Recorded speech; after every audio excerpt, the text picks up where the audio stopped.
नमस्ते बच्चों, आज का हमारा पाठ भारत की बहुत ही प्रसिद्ध महिलाओं को लेकर लिखा गया है, जिसका नाम है भारत की बहादुर बेटियां। इनके लेखक हैं कन्हैयालाल मिश्र, जिन्हें प्रभाकर के नाम से भी जाना जाता था। कथाकार, निबंधकार और एक पत्रकार थे। इनकी भाषा बहुत ही मंझी हुई, सहज, सरल और मुहावरेदार है। मंझी हुई मतलब इनका भाषा पर पूरा अधिकार था, जो कथ्य को दृश्यमान और सजीव बना देती है। मतलब जो ये कहते हैं या लिखते हैं, कही गई बात को एकदम सजीव हमारे सामने रख देते हैं।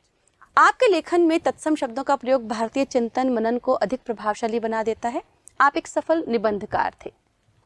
बच्चों, इस पाठ का उद्देश्य है वर्तमान में स्त्री के जीवन और कार्य क्षेत्र के प्रति उसकी सजगता को समझकर उसका उल्लेख कर सकेंगे। मतलब यदि आपके आसपास कोई स्त्री है जो अपने कर्म पथ पर अग्रसर है, अपने कार्य क्षेत्र में बहुत सम्मान रखती है, आगे बढ़ रही है, तो उसका उल्लेख आप अपने जीवन में कर सकेंगे।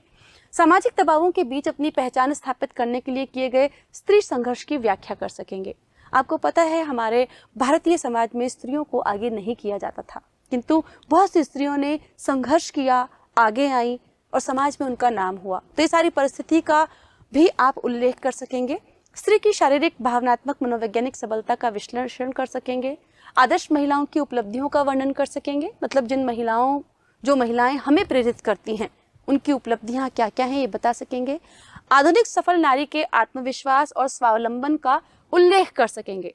आधुनिक सफल नारी मतलब वर्तमान में हम जिन महिलाओं के बारे में पढ़ रहे हैं, उनमें कितना आत्मविश्वास था, कितना वो अपने ऊपर अवलंबित थी, अकेले रह करके उन्होंने क्या क्या उपलब्धियां हासिल की, ये सब बता सकेंगे। समाज के लिए नारी शक्ति की उपयोगिता तथा उसके महत्व को भी व्याख्या कर सकेंगे। मतलब समाज के लिए नारी शक्ति कितनी उपयोगी है। कहते हैं ना कि एक सफल पुरुष के पीछे एक महिला का ही हाथ होता है, तो नारी शक्ति बहुत महान है, इस बात को आप बता सकेंगे। पढ़ते हैं बच्चों पाठ। यत्र नार्यस्तु पूज्यन्ते रमन्ते तत्र देवता। अर्थात जहाँ नारी का सम्मान होता है, वहाँ देवताओं का निवास होता है, यानी वहाँ सुख, समृद्धि, शांति होती है। यह बात प्राचीन काल में मनुस्मृति में कही गई थी।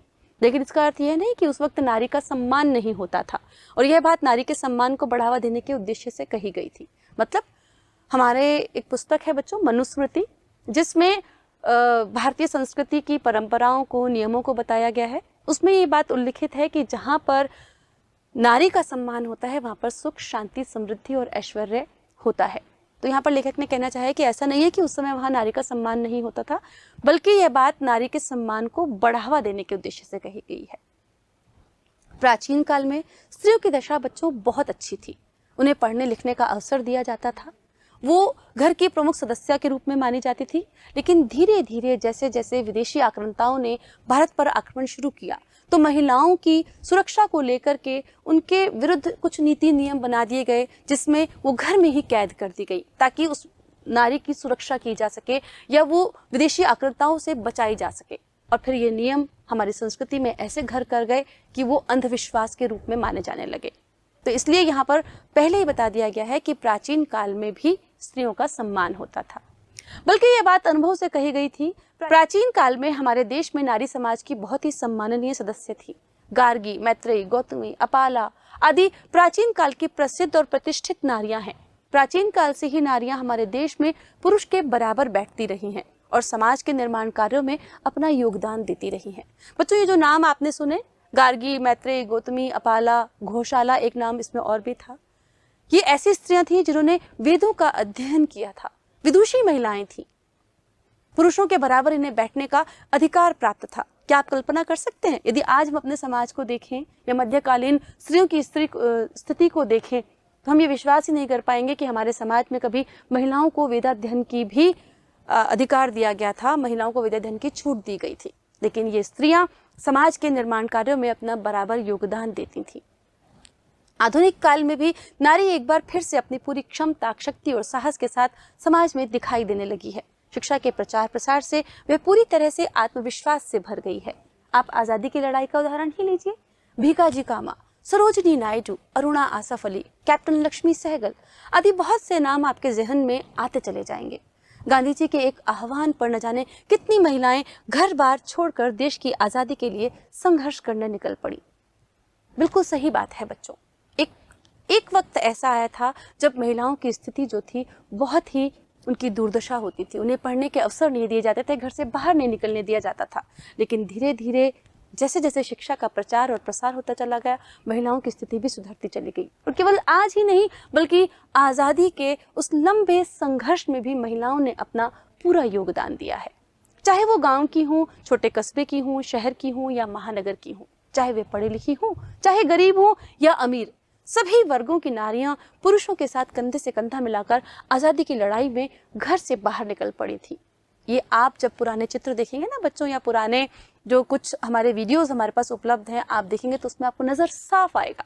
आज़ादी के बाद वर्तमान समय में जब शिक्षा और तकनीक की सुविधाएं बढ़ी हैं, तो महिलाओं ने एक बार फिर से अपनी क्षमता, साहस और बुद्धिमत्ता का परिचय देना शुरू कर दिया है। बच्चों, जब हमारे पास इतनी सुविधाएं नहीं थी, शिक्षा का अभाव था, तब भी महिलाओं ने समाज के निर्माण में अपनी भागीदारी निभाई है। तो अब तो वक्त बहुत बदल गया है। वर्तमान समय में हम तकनीकी के क्षेत्र में कितना आगे बढ़ चुके हैं, तो फिर महिलाएं कैसे पीछे रह सकती हैं? तो आज महिलाओं ने अपनी शिक्षा और तकनीकी के दम पर अपनी साहस, बुद्धिमत्ता का परिचय देना शुरू कर दिया है। आज जब यह कहा जाता है कि महिलाएं पुरुषों से कम नहीं हैं, तो इसलिए नहीं कि उनके प्रति दया की भावना है, बल्कि उन्होंने ये बात सिद्ध कर दिखाई है ना बच्चों?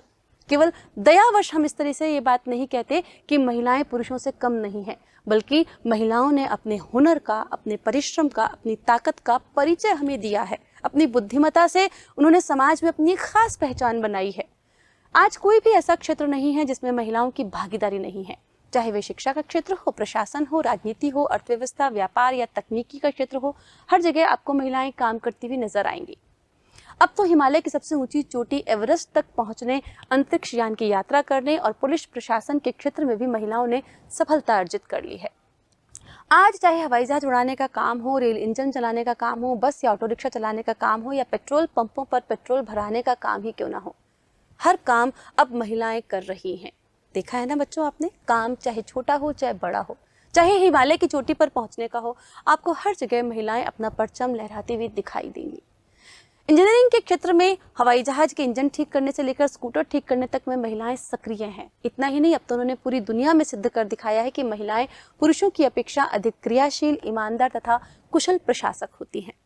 सच में बच्चों, आज समाज का चाहे जो भी वर्ग हो, हर वर्ग की महिलाएं समाज निर्माण के कार्य में आगे आ रही हैं। चाहे वे साधारण परिवार में पली बड़ी हों, मध्यम परिवार में पली हों या बिल्कुल निर्धन परिवार में, कोई भी अभाव उनकी क्षमता के आगे बौना ही साबित होता है। सच में बच्चों, महिलाएं ज्यादा कर्मशील, ज्यादा क्रियाशील, कुशल प्रशासक होती हैं, और ये बात उन्होंने तय कर दी है।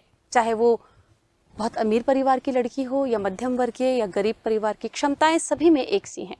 महिलाओं ने यह सिद्ध कर दिखाया है कि कठिनाइयां चाहे कितनी बड़ी हों, मुश्किलें चाहे जितनी विकराल हों, यदि साहस और आत्मविश्वास है तो दुनिया का कोई भी कार्य कठिन नहीं है। यही कारण है कि महिलाओं ने न केवल अपने देश में बल्कि विदेशों में भी भारत का नाम ऊंचा किया है। चाहे वह फिल्म निर्माण का या अभिनय का क्षेत्र हो, फैशन का क्षेत्र हो, चिकित्सा का क्षेत्र हो, अनुसंधान का या अन्य कोई भी क्षेत्र हो, इन्होंने अपनी हर क्षेत्र में अपनी योग्यता का लोहा मनवाया है। अमेरिका और ब्रिटेन में ही चले जाएं, जो कि दुनिया के शक्तिशाली देशों में से गिने जाते हैं, वहाँ भारत की महिलाएं चिकित्सा, कानून, फिल्म निर्माण के क्षेत्र में पुरुषों से कहीं आगे है। मतलब वहाँ भी भारतीय महिलाएं अपना परचम लहरा रही हैं। भारत की आधुनिक महिलाओं की बात करते हुए हम केवल अंतरिक्ष विज्ञान तथा खेल को ही लें तो जो नाम सबसे पहले हमारे सामने आते हैं वे हैं कल्पना चावला, बछेंद्री पाल। ये दो महिलाएं अब भारतीय महिला के अदम्य साहस, बुद्धि, कौशल और कर्तव्य निष्ठा की प्रतीक बन चुकी हैं। बच्चों, आपने सुना है नाम कल्पना चावला और बछेंद्री पाल का? ये महिलाएं किसी बहुत बड़े या संपन्न परिवार से नहीं आई हैं, ना इन्हें कुछ ज्यादा सुख सुविधाएं ही प्राप्त थी। इनका पालन पोषण भी सामान्य भारतीय लड़कियों की तरह ही हुआ था। और बच्चों, उस समय तो इतनी सुविधाएं भी प्राप्त नहीं थी। इनकी शिक्षा दीक्षा भी सामान्य लोगों की तरह ही हुई। जब इन्होंने अपने लक्ष्य की तरफ बढ़ना शुरू किया, तब सामान्य लड़की की तरह ही इनका भी विरोध हुआ था। आपको लगता है ना कि आपके पेरेंट्स आपको बाहर जाने से रोकते हैं या कुछ नया काम करने से रोकते हैं, तो इन्हें भी रोका गया था। लेकिन इन्होंने अपने साहस और अपने आत्मविश्वास के बल पर लोगों के विरोध या प्रतिकार पर ध्यान नहीं दिया और अपने लक्ष्य की तरफ आगे बढ़ती रही। बच्चों, ये जो बात मैं कह रही हूँ ना, ये केवल आपके आगे बढ़ने की राह के लिए कही जा रही है। ऐसा नहीं कि आपकी कोई भी मांग हो और आप अपने घर वालों का प्रतिरोध करते रहें या प्रतिकार करते रहें या उनका विरोध करते रहें। गलत सलत डिमांड के आगे ये सब चीजें नहीं चलती हैं। अगर वास्तव में आप जीवन में कुछ करना चाहते हैं, आगे बढ़ना चाहते हैं और आपको लगता है कि वो सही है समाज की दृष्टि से भी, तभी आप प्रतिकार करने के योग्य हैं। कल्पना चावला का जन्म हरियाणा प्रांत के करनाल शहर में 1961 की 1 जुलाई को एक साधारण व्यापारी परिवार में हुआ था। पिता बनवारी लाल एक साधारण व्यापारी थे तथा मां संयोगिता एक सामान्य गृहिणी थी। मतलब साधारण सा परिवार था, जैसे हमारा परिवार है। कल्पना की पढ़ाई लिखाई भी सामान्य लड़कियों की तरह ही उनके शहर के स्कूल में शुरू हुई थी, लेकिन कल्पना ने अपने लक्ष्य को ध्यान में रखा और साहस के साथ आगे बढ़ती रही। जब कल्पना 11वीं कक्षा में पढ़ती थी तब अमेरिकी अंतरिक्षयान बाइकिंग मंगल ग्रह पर उतरा था। अमेरिकी अंतरिक्षयान मतलब जो ऐसा यान जो अंतरिक्ष में जाता है, उसका नाम था बाइकिंग, वो मंगल ग्रह पर उतरा था। इस बात से कल्पना इतनी रोमांचित हुई कि उन्होंने अपनी कक्षा की परियोजना में मंगल ग्रह को दर्शाया। मतलब जो प्रोजेक्ट वर्क आपको मिलता है ना, प्रोजेक्ट बनाने पड़ते हैं, उस प्रोजेक्ट में कल्पना ने उस मंगल ग्रह को दिखाया था। शुरू में ही कल्पना के मन में अंतरिक्ष विज्ञान के प्रति लगाव रहा और वे अंतरिक्ष के यात्रा के सपने देखती थी। शायद यही कारण रहा कि परिवार वालों के लाख मना करने के बाद भी उन्होंने चंडीगढ़ के पंजाब इंजीनियरिंग कॉलेज में एरोनॉटिकल इंजीनियरिंग को अपना विषय चुना। बच्चों, आपको भी विषय चुनने की स्वतंत्रता आपका परिवार देता है, लेकिन उस समय कल्पना का विरोध हुआ इस विषय को चुनने के लिए, लेकिन फिर भी उसने अपने साहस और आत्मविश्वास के दम पर इस एरोनॉटिकल इंजीनियरिंग यानी वैमानिकी को अपने विषय के रूप में चुना। इसके लिए उनके सहपाठी उनका मजाक उड़ाते रहे कि देखो अब लड़कियां भी एरोनॉटिकल इंजीनियर बनने चली हैं, लेकिन उन्होंने किसी की परवाह नहीं की। 1982 में इंजीनियरिंग की डिग्री प्राप्त कर कल्पना अपने परिवार वालों के कठोर विरोध के बावजूद आगे की पढ़ाई के लिए अमेरिका चली गई। वहां उन्होंने टेक्सास विश्वविद्यालय एरोस्पेस इंजीनियरिंग में MS की डिग्री ली। इसके पश्चात बोल्डर में कोलोराडो विश्वविद्यालय से 1988 में एरोस्पेस में PhD की डिग्री प्राप्त की। देखो, यहाँ पर कल्पना का लक्ष्य जो था वो तरक्की का था, ऊंची उड़ान भरने का था। उसके सपने अलग थे, उसके सपनों को किसी ने नहीं समझा, बल्कि उसका विरोध ही किया, पर उसका साहस और उसका आत्मविश्वास उसे अपने लक्ष्य के मार्ग में तत्पर करता रहा। इस तरह उनके अंतरिक्ष में जाने के सपने के साकार होने का वक्त भी आ गया। जब अमेरिकी अंतरिक्ष यान के कोलंबिया मिशन के लिए वैज्ञानिकों का चुनाव हो रहा था, तब 2962 प्रतियोगियों में उन्हें सर्वाधिक योग्य पाया गया और उस मिशन का विशेषज्ञ बनाया गया। इतना साहस था ना उनमें और इतनी योग्यता भी थी। इसके लिए कल्पना ने कठोर प्रशिक्षण लिया और 19 नवंबर को पहली बार अंतरिक्ष की यात्रा पर निकल पड़ी। जब वे अंतरिक्ष में थी तब तत्कालीन प्रधानमंत्री श्री इंद्र कुमार गुजराल ने उनसे बात करके उन्हें इस अभियान के लिए बधाई भी दी थी। ये होता है बच्चों दृढ़ निश्चय, लक्ष्य प्राप्त करने की कठिन तपस्या। उनका यह अभियान काफी सफल रहा और इस दौरान उन्होंने कई नए प्रयोग कर अपनी योग्यता का लोहा मनवा लिया। लोहा मनवाना मतलब सबके सामने अपनी योग्यता को सिद्ध किया। फिर जब अमेरिका के अंतरिक्षयान कोलंबिया के दूसरी बार अंतरिक्ष में जाने का कार्यक्रम बना तो एक बार फिर कल्पना को उसके अभियान दल में शामिल किया गया। 16 जनवरी 2003 को कल्पना एक बार फिर केनेडी अंतरिक्ष केंद्र से अंतरिक्ष की यात्रा पर निकल पड़ी। ये थी उनकी सफलता, प्रगति और तरक्की। 16 दिन के इस अभियान में 80 प्रयोग किए गए, जिनमें मानव शरीर, कैंसर कोशिकाओं की परीक्षा और कीट पतंगों पर भारहीनता संबंधी प्रयोग शामिल थे। बच्चों, अंतरिक्ष में वो लोग घूमने नहीं जाते थे बल्कि वो तरह तरह के नए नए आविष्कार करते थे, नई नई खोजें करते थे, नए नए परीक्षण किया करते थे। 29 जनवरी 2003 को इस अभियान दल के यात्रियों ने अपने इस मिशन को कामयाब बताया, लेकिन दुर्भाग्य कि 16 दिन की अपनी सफल यात्रा के बाद जब यह अभियान दल 1 फरवरी 2003 को पृथ्वी पर लौट रहा था तो पृथ्वी से कुछ मिनट की दूरी पर ही इस दल का यान भयानक विस्फोट के साथ नष्ट हो गया और अपने अभियान दल के बाकी 7 साथियों के साथ अंतरिक्ष की यह बेटी अंतरिक्ष में ही खो गई। कल्पना के इस दुर्भाग्यपूर्ण अंत से पूरी दुनिया स्तब्ध रह गई।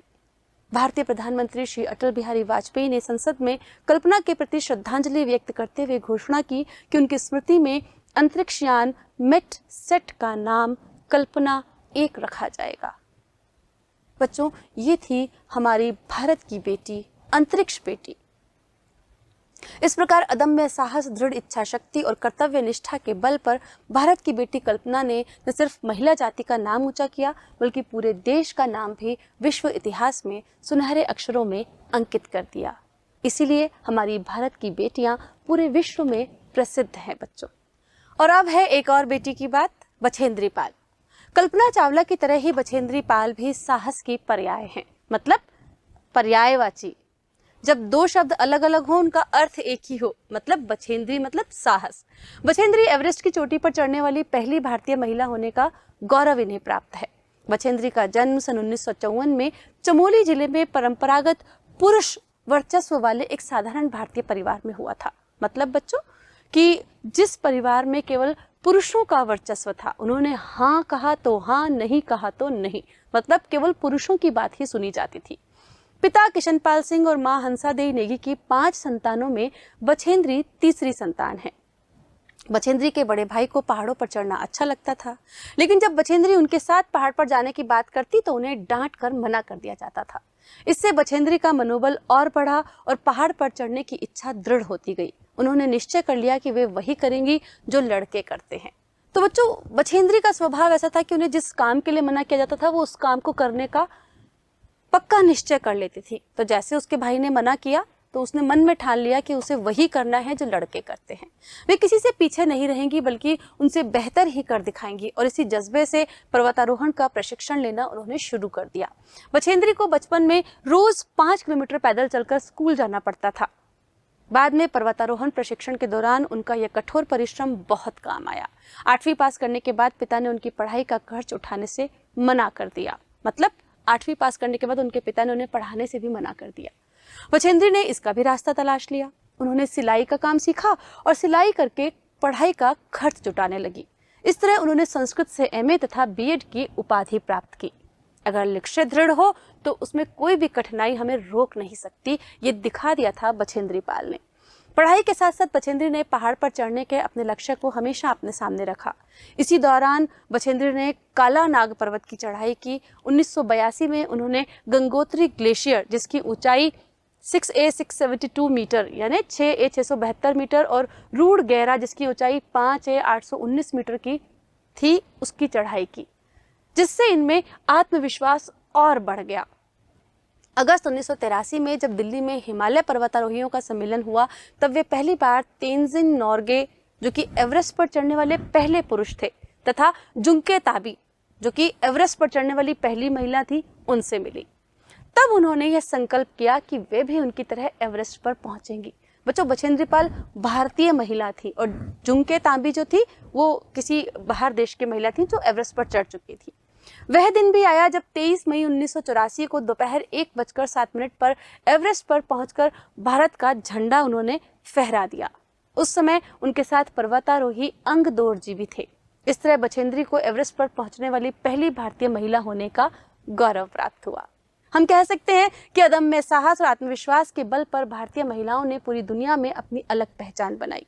बहुत साधनों के न होते हुए भी उन्होंने लक्ष्य प्राप्ति में आने वाली कठिनाइयों के सामने कभी घुटने नहीं टेके। बच्चों, आज तो आपके सामने बहुत विस्तृत एक तकनीक है, बहुत से साधन है, पर जब ये महिलाएं अपने लक्ष्य की पूर्ति में लगी हुई थी तब ना तो इनके पास इतने साधन थे, ना ही इतनी तकनीक थी। फिर भी उन्होंने सिद्ध कर दिखाया कि अगर व्यक्ति में आत्मविश्वास, लगन, साहस और दृढ़ इच्छा शक्ति हो तो अभाव या अन्य कोई भी कठिनाई उनका रास्ता नहीं रोक सकती। तो हमने क्या सीखा? अपने लक्ष्य को तय करना, अदम्य साहस और आत्मविश्वास अपने मन में भरना और फिर अपनी सफलताओं को प्राप्त करना।